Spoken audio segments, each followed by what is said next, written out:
امیدوارم حالتون خوب باشه. من مستر هستم و خوش اومدید به این ویدیو.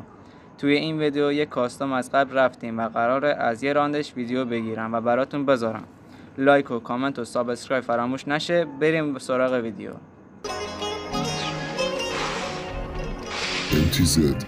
Beats. بی خیابونای لعنتی این مردو کرده کله خر شب تا صبح میکنه زندگی رو دست به سرش، اما خب توقع زیاد داره اپ پسر نداشتش مرامو یاد گرفته اپ پدر شب با سر میزنه به آسمون میبینه یکی گیره چو پوچه یکی اضاف مونده واسه نون این نسمون واسه هر کی یه ستاره داره این شب سوزا کماکان دامه داره گفت منم یه عضوی من بنی آدم دید همه دارن در هم میمالن دید یکی الکی خوش بدبخت دلش چی همینا دلیل شد هست خیلی همینا دلیل شد بگیره قلم و تو دستاش راه بره قبل از این که بگیره دنیا زور از پاش لحظه لحظه میشه بیشتر سینه چاد اون حتی رپش رو میزنه فریاد زیر خاک من و تو از تو اسارت تو من از سیره یه سر تو از سیره یه دست من و تو هر دو بدون تصمیم من و تو هر دو حاضر تبدیل دل به من نبند من یه روزی تو بادم یه روز زیر شونم یه روزی آزادم تقدیرم این بود نگاهم کنی ای بلند شم و تو کوتاهم کنی کندی نکن کار تو بریدنه نه درس کار من دوباره رویدنه اگه نبری و دم جنگ بزنی شاید یه گوشه تو هم با زنگ بزنی این منم که آه زندوی سر یه روز سیاه یه روز سفید یه روز مرگ صدای دستای آه میپسید به گوشم وقتی اومدم بیرون از زیر تل سر میدیدم روزا چطوری میگذشت میدیدم همه دارن تو نش.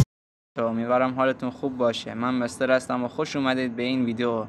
توی این ویدیو یک کاستوم از قبل رفتیم و قراره از یه راندش ویدیو بگیرم و براتون بذارم. لایک و کامنت و سابسکرایب فراموش نشه. بریم به سراغ ویدیو. MTZ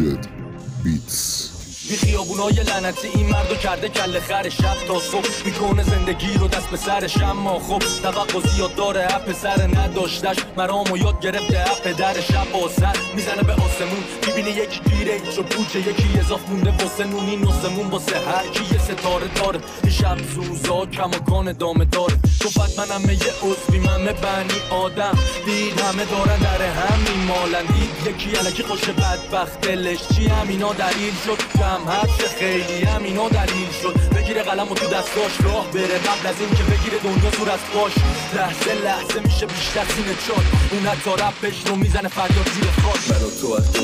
تو اسارت تو من از سیره یه سر تو از سیره یه دست من و تو هر دو بدون تصمیم من و تو هر دو حاضر تبدیل دل به من نبند من یه روز